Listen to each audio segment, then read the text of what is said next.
So, hi everyone, I'm Roman Ovsipov. I'm from the Infrastructure Security, Rambler & Co.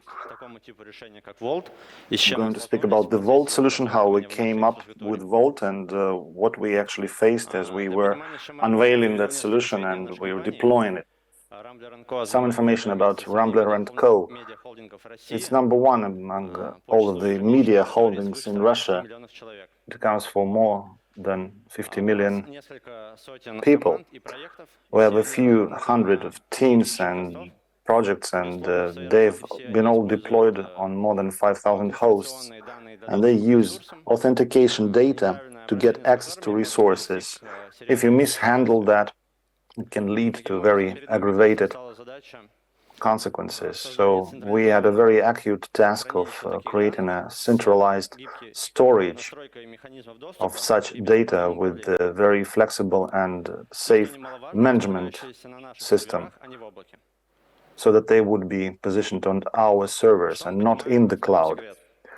So what's this secret all about? It's the password from database, it's the access to the resources, private SSL certificates. Everything that we'd like to keep in secret is called secrets. Let's just consider secrets management in the projects of our company. Scenario number one, for example, a new person is joining a company's project, and this project stores all the secrets in GitLab. Seems like everything is stored safely and secure. It's encrypted. But this person is given this access, so he gets access to all of the secrets used in the projects for all of the services. That's number one problem. We don't have this access mechanism for this dedicated secret access. And case number two, this person is leaving the project knowing all of the tokens, all of the keys. Unfortunately, they are not changed, because no one really knows what they were linked to and what can break down if we change those keys. Thus, we have problem number two. We don't have a uniform storage of these secrets and no uniform management, and you cannot replace these secrets so that it does not influence the stability of services. Where can you handle and store them? Not in the repository, because it's not safe. If you use the password management system, a manager, well, there can be a leakage. If you can encrypt them, then you can have a problem storing the encryption keys. Problem number two, you don't have a convenient tool and transparent considerations on how to handle these secrets. So we're looking to resolve that issue, and as we were searching for that and trying to make that global for all of the users, we decided to use the HashiCorp's Vault, and that type of software was very handy for us. It could handle that on servers in the redundant and resilient. We have backup copy, we have the integration with different tools, the homegrown tools as well, and standard ones. Vault is the centralized storage for all types of secrets that I mentioned previously. It also has the mechanism of certificate release, based upon which you can create a certification center, which we did, but I will speak about it a little later. Certainly, as any IT solution, it didn't fit us and suit us from the box. There were a few problems. You could not share secrets. So when you had to provide access to the secrets inside the team for the flexible access, you had to create the secret in a few places. So we multiply these copies, and when you need to actualize the secrets, you'd have to manually get in the system and correct it in different places, which was very inconvenient. Access rights. Sometimes there are full access rights, sometimes zero access rights, and that creates a huge problem. We have quite a lot of routine tasks as regards administration. There were a few problems with the seamless embedment of that solution in the company. And the actual engine is good, but you cannot actually create boundaries between certificates and create boundaries between domains and responsibilities between domains. So those were the issues. Thus, we were trying to analyze that situation and decided to develop our own service for more automated vault management. And also it helped us resolve other issues. Our service is as follows. First of all, we automated the storage solution in the vault. When we create a new project, we have a system that takes resources in control, like CMDB. There are servers, projects, VLANs, virtual machines, so all of the information about the infrastructure. And also we have a LDAP server, which creates and contains information about the groups and users. We call this app daemon of synchronization. It creates and deletes projects in the vault and creates and updates access to the teams, and so that teams can get access to their secrets that I mentioned. Thus, we have prepared a very convenient structure of sharing the secrets, and we automated all of the management, and we no longer need to check whether there was a new secret created, or there was a new group created, and handle anything manually. There was no such need any longer. How do we share these secrets? In the left-hand side, we can see the project name. That's for demonstration purpose. It has 4 branches. The daemon of synchronization that I called it had previously been there, creating all of the roles of the projects for testers, team lead, and developers. So the admin gets into the directory and makes all of the adjustments, updates, and then to get access to all of these secrets, it gets to the lower segments. Project screenshot is on the right. We can check the secret and share it within the group. Thus, to get access to the secret, you need to activate it and deactivate it to take it away. It's simple. So the admin manages all of the secrets in one place, and this service holds all of the updated parameters where it keeps the copies. We also had another task to follow. We had to store enterprise certificates, corporate certificates that had been issued by third parties. We buy a few dozens of certificates for a multitude of our projects. So the cybersec expert keeps them in a safe place and provides access to the admins. We use that mechanism and we keep all of the secrets in Vault. On the upper part, you can see the admins, 1, 2, 3, and 4, certificate names. When you get this certificate, you don't do anything else. You just get into Vault with the certificate and get the secrets. So all of the appropriate adjustments can also be applied there to get access to secrets. It's managed by the cybersecurity department. We release them, we update the certificates. So the sharing mechanism of certificates and secrets is managing them correspondingly.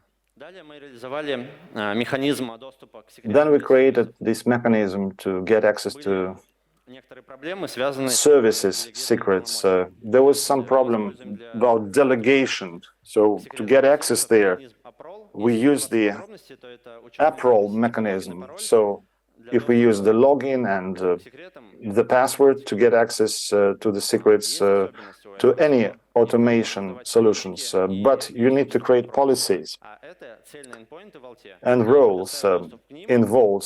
So if you get access to them, you'll be able to check all of the secrets, and that creates a problem. That proves to be a problem. Then we resulted in the module where the admin manages their secrets in the Vault on the left picture.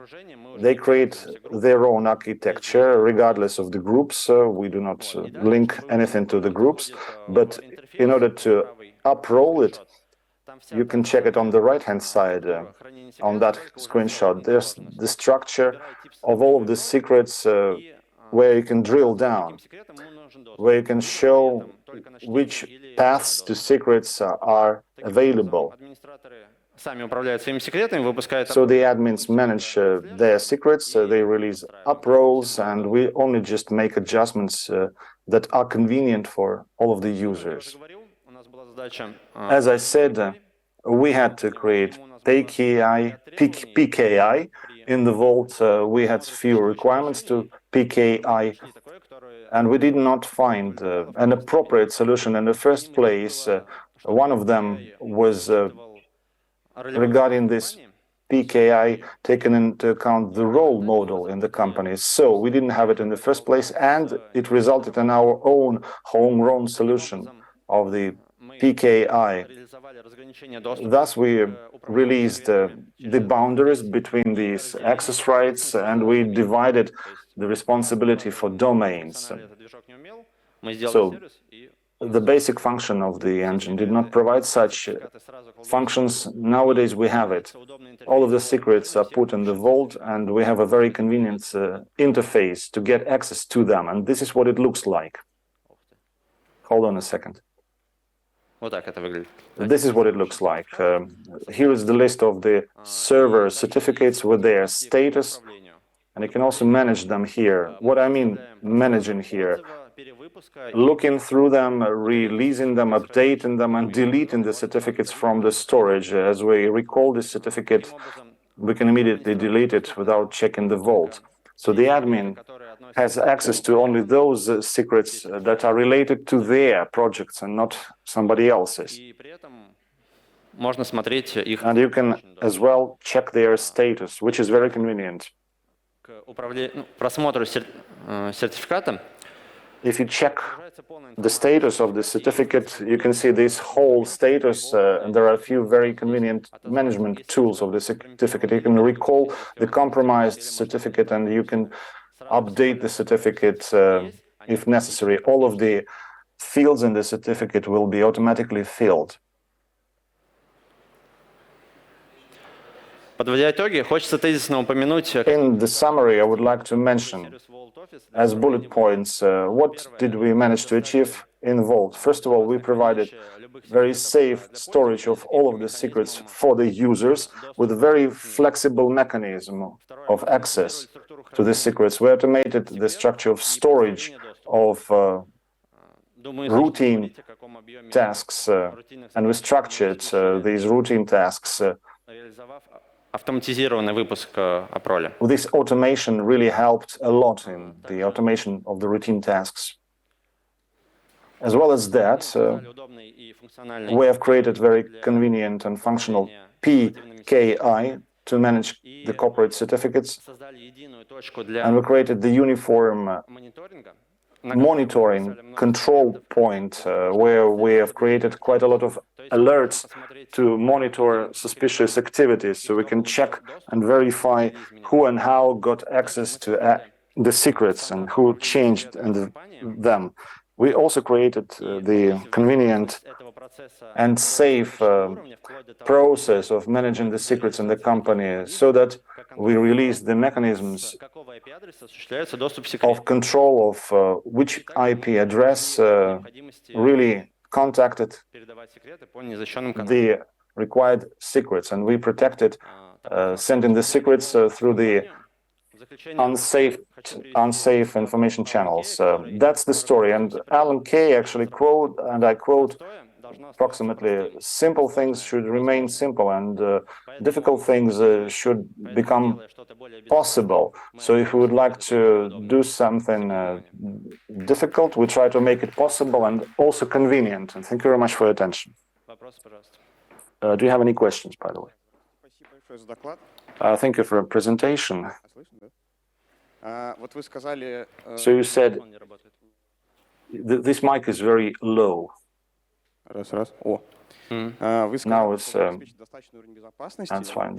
You said just to maintain the required security level, you mentioned the uproll mechanism, how to manage this delivery mechanism, how to deliver that to the hosts, whether you use any rotation principles anyhow. And question number two, how did you automate the hash keys mechanisms? As far as uproll is considered, I didn't quite get what you mean asking that.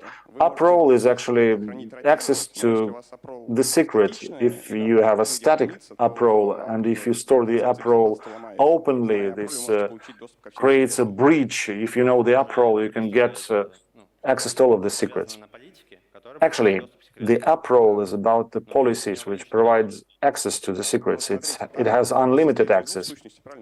Well, it's two essences. You just need to take this uproll and you need to connect it to something, to fly to whatever. This uproll should be delivered there and stored there just to make it safe. Did you ever consider that? Admins provide these uprolls to their services. The services are created like that by admins. We store the uprolls separately as accessors without any direct access to them. So we did that with the IP addresses, so you just need to be on the appropriate host to get access to uproll. What about initialization keys? Would you have to release a number of initialization keys, like 5 or 7? So you unpack these vaults and you create a token which can get access to all of the secrets. Did you somehow automate that procedure? It's created once as we initialize it in the storage. 3 out of 5 keys are given to the departments and people responsible. So when we need to restart the vault, so that's a very rare event. It's a very seldom event, really. So maybe we did it a couple of times for 6 months, in the course of 6 months. Thank you for your presentation. Use the next question. It's a good example of a homegrown solution to the existing one. So in order to make any mistake, would you please say anything about the problems that you were encountering? Of course, we can see some success, but what were the problems along the way?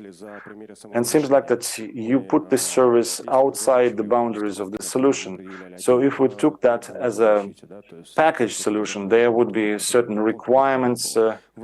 It would be an enclosed solution, but yours is not an enclosed solution. You just created 2 essences. Seems like that this service also has some requirements for security. What would you recommend here, security-wise?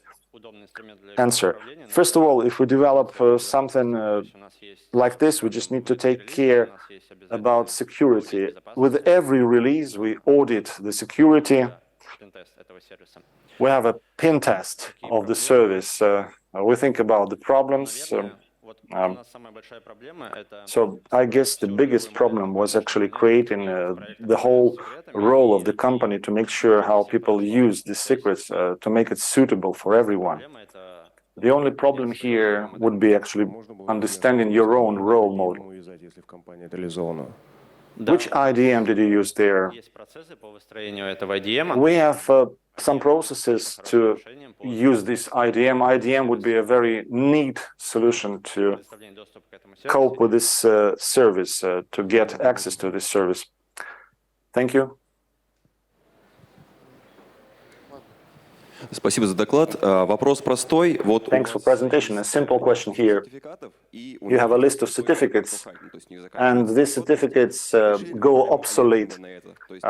Did you create any alerts so that you would get an alert message that this certificate would get obsolete? And how did you integrate that with Vault, if anyhow? Yes, we have 2 storages for certificates. Some of them were bought elsewhere. and some of them were created for our internal corporates, and they have scripts that monitor the status of those certificates. And also we have scripts that take a look at all of the certificates in the perimeter that belong to the servers. Thanks for your answer. Мне говорят, что уже все, пора идти. I think I should be wrapping it up. My time is up, so thanks very much for all of your questions, and thank you very much for listening. Thanks.